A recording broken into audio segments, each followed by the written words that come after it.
Assalamualaikum warahmatullahi wabarakatuh. Halo generasi hebat, berjumpa lagi dengan Pak Guru Husni Cahya Gumilar. Pada video kali ini, Pak Husni akan melanjutkan pembahasan materi sejarah kebudayaan Islam kelas 7 tentang hijrah Nabi Muhammad ke Madinah. Yuk, kita mulai. Madinah yang sebelumnya disebut Yasrib, terletak sekitar 402 km sebelah utara Mekah. Berbeda dengan Mekah yang tandus, di Madinah terdapat oasis kurang lebih 32 km persegi. Keadaan ini membuat penduduk Madinah hidup dari sektor pertanian. William Montgomery Watt mengatakan daerah ini juga memiliki relasi dagang dengan negeri Syam atau Suriah, meskipun frekuensi perdagangannya tidak sebesar Mekah. Yasrib terdiri dari 3 golongan suku, yakni Yahudi, Aus dan Khazraj. Semula wilayah ini menjadi tempat orang-orang Yahudi menyelamatkan diri setelah diusir oleh orang-orang Kristen dari Palestina sekitar abad pertama dan kedua Masehi. Suku Aus dan Khazraj, yang berasal dari Bani Kaila di Arabia Selatan, kemudian turut menempati Yasrib, pertama kali sekitar tahun 207 Masehi dan selanjutnya terus bertambah sejak tahun 492 Masehi, bahkan sampai pertengahan abad ke-6 Masehi, suku Aus dan Khazraj telah mendominasi Madinah. Pada awalnya Madinah dikuasai oleh orang-orang Yahudi, namun orang-orang Masehi di Syam, di bawah pengaruh Bizantium sangat benci pada Yahudi. Hingga pada awal abad ke-6, orang Masehi menyerang Madinah untuk memerangi Yahudi, dan berkat bantuan suku Aus dan Khazraj, orang-orang Masehi berhasil menghancurkan orang-orang Yahudi. Sejak saat itulah suku Aus dan Khazraj menguasai Madinah. Namun, orang-orang Yahudi yang tersisa berhasil memecah belah suku Aus dan Khazraj, hingga mereka dapat menguasai kembali perdagangan dan kekayaan Madinah. Pertentangan antara suku Aus dan Khazraj terus berkelanjutan. Dan puncak dari pertentangan ini adalah terjadinya perang Bu'us beberapa tahun menjelang kedatangan Rasulullah Shallallahu Alaihi Wasallam dan kaum muslimin di sana.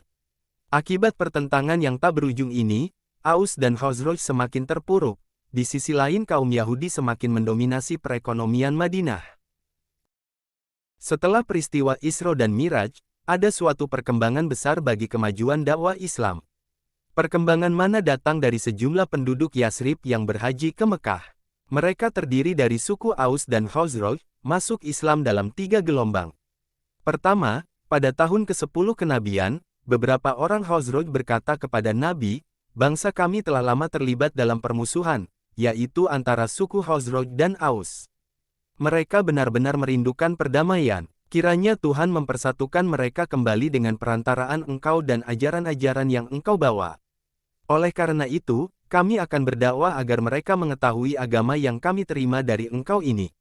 Mereka giat mendakwahkan Islam di Yasrib. Kedua, pada tahun ke-12 kenabian delegasi Yasrib, terdiri dari 10 orang suku Khazraj dan 2 orang suku Aus serta seorang wanita menemui Nabi di suatu tempat bernama Aqobah. Di hadapan Nabi mereka menyatakan ikrar kesetiaan. Rombongan ini kemudian kembali ke Yasrib sebagai juru dakwah dengan ditemani oleh Mus'ab ibn Umair yang sengaja diutus Nabi atas permintaan mereka. Ikrar ini disebut dengan perjanjian Aqobah pertama. Pada musim haji berikutnya, jamaah haji yang datang dari Yasrib berjumlah 73 orang.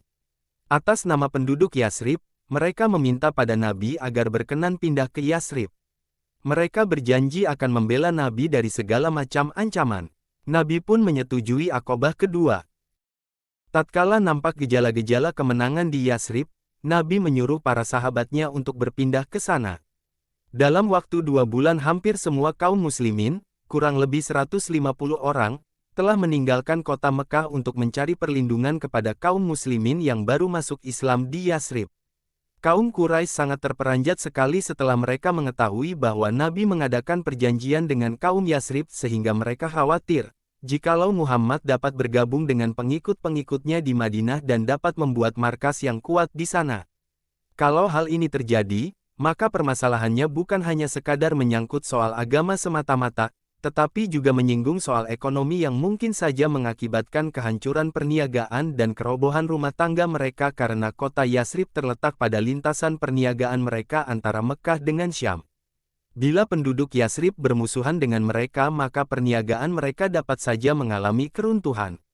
Oleh karena itu salah satu jalan yang harus mereka tempuh ialah melakukan sesuatu tindakan yang menentukan agar dapat menumpas keadaan buruk ini yang akan mendatangkan bencana bagi agama dan perekonomian mereka. Setelah melihat dampak yang sangat besar yang dapat merugikan ekonomi dan perniagaan mereka, maka mereka melakukan sidang untuk menentukan tindakan apa yang harus mereka lakukan. Setelah melakukan persidangan, akhirnya diputuskan untuk membunuh Muhammad, tetapi bagaimana cara membunuhnya? Kaum keluarga Muhammad tentu tidak akan diam begitu saja.